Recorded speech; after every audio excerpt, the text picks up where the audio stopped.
Dijonai Carrington. And Dewana, the eye poke heard around the world.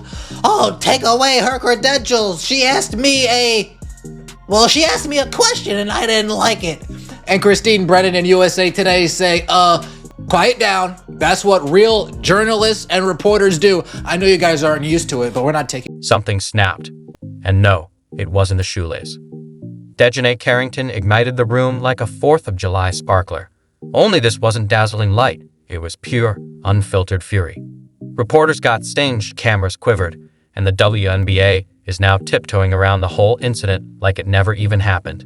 So, what exactly triggered her explosion? And why are league insiders suddenly murmuring about players who aren't media ready? Oh, we're diving deep into this one. Grab your popcorn. This meltdown comes with extra heat. Well, you gotta wonder if DeWanna Bonner knew this story was coming and it had caused an issue in the Indiana Fever locker room. Is this why DeWanna Bonner's no longer on the Fever team? Now that this story is emerging from Christine Brennan's book, she was the journalist that asked Dijonai Carrington all the hard questions about the eye gouge heard around the world, and then, of course, the WNBA Players Union. Mustard wants the respect of a seasoned pro, the full package, the lights, the locker room command, that untouchable air of someone convinced their life story's already been narrated by Morgan Freeman in a 10-part docuseries. But just as the suit jacket slips on and the cameras start rolling, it all unravels into a midday soap opera. Suddenly, it's a press conference meltdown. Leave my girlfriend alone. Professionalism? Hardly. This isn't the WNBA anymore. It's the Real Housewives of half-court. Well, lads, we thought that this season was going to be a lot less drama. And I mean this when I say this. The Christine Brennan book is going to be... It's going to be absolute cinema. Well, I don't know. Absolute... What is the press equivalent of cinema? Absolute... Sitting in the most comfortable chair, legs crossed, cup of tea in one hand, nothing to do on a Sunday morning, opening up a newspaper. Is that the equivalent of absolute cinema for that? I don't know. But Dijonai Carrington, this is... The delusion here is truly Olympic caliber. On one hand, they want us to treat them like seasoned pros.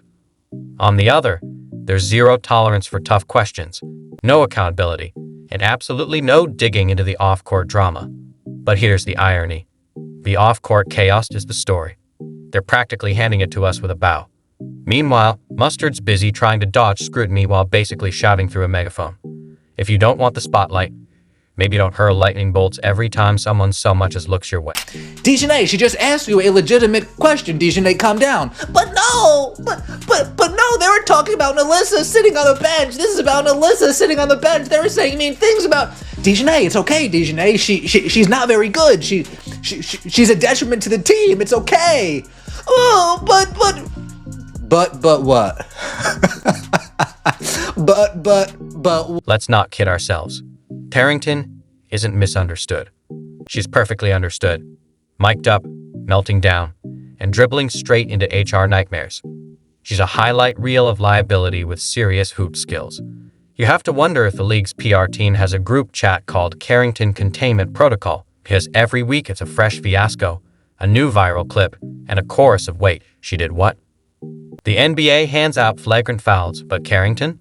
She brings flagrant energy, and there's simply no gentle bounce pass that's going to get around that. It has the world on high alert. The world is waiting on her book, on her game about Caitlin Clark by Christine Brennan. It comes out July 8th, and boy, everybody's waiting to see what is in that book. You got Cheryl Reeves trying to get ahead of it.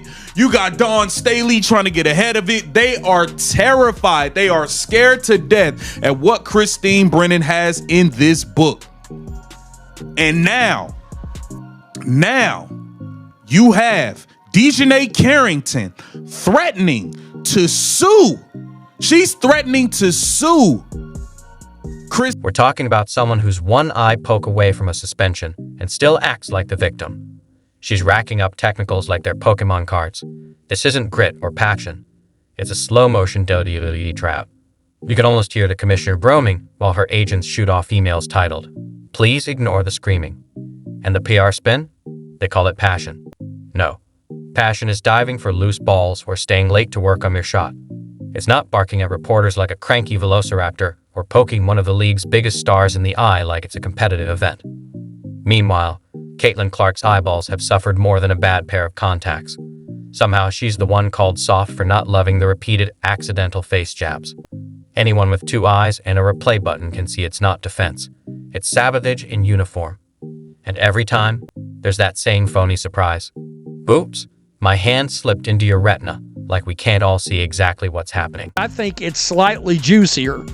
We know DeWanna Bonner still doesn't have another job right now. She wanted to go to the Phoenix Mercury, conveniently where her girlfriend plays, or wife, or whatever it is she is. I don't know. I'm not up on their terminology that they're using.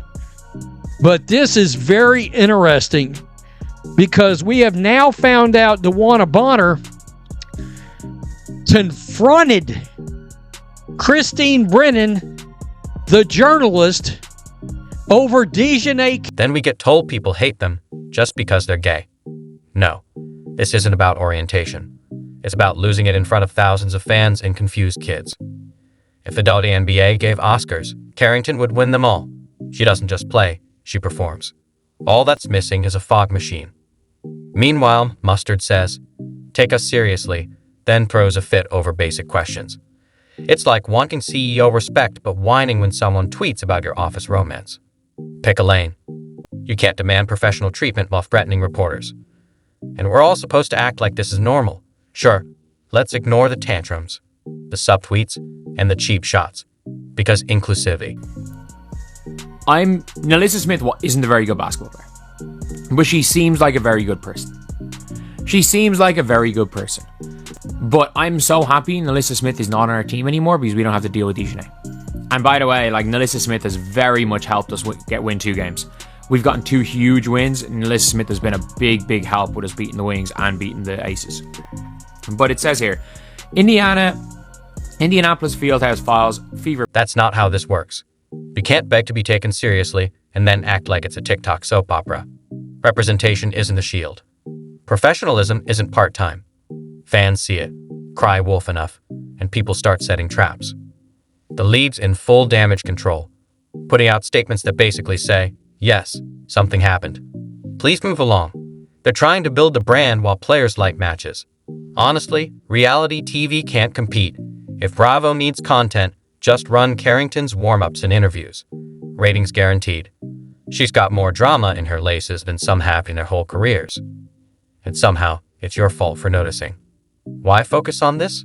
They ask while trending for Meltdown number 12. You don't go viral for calm. You go viral for losing it with cameras rolling.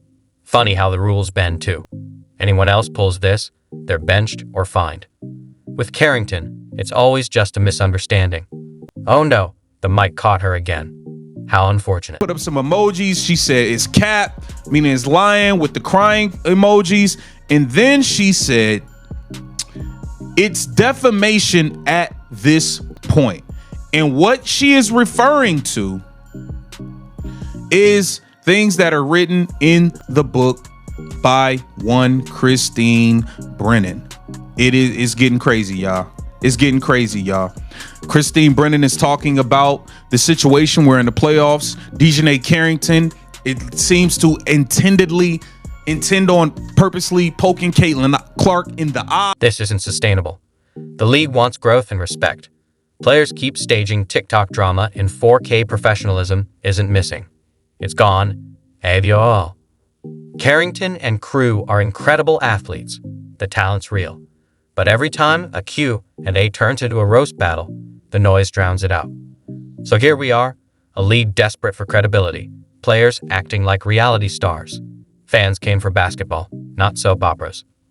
Another meltdown is inevitable. The only question is who's filming it.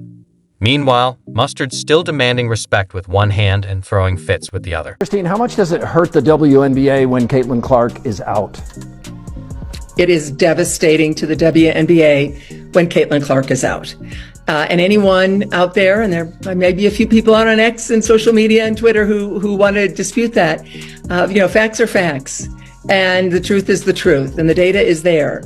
And what we saw when Caitlin was out the last time, the 5 games that she missed earlier in the season, the WNBA's viewership dropped more than 50%. Not just the Fever, but the like we is back talking about Dijonai Carrington in another damn video, and it's pretty much regarding the same topic. Now, I just did a video about an hour ago breaking down the DeWanna Bonner situation with Christine Brennan, and pretty much her taking up for Dijonai Carrington. Now, Dijonai Carrington has made it her business to respond to DeWanna Bonner and Christine Brennan, bruh. She's talking about suing Christine Brennan. Defamation of character? What? Now, we all know Dijonai Carrington is a serial attacker, an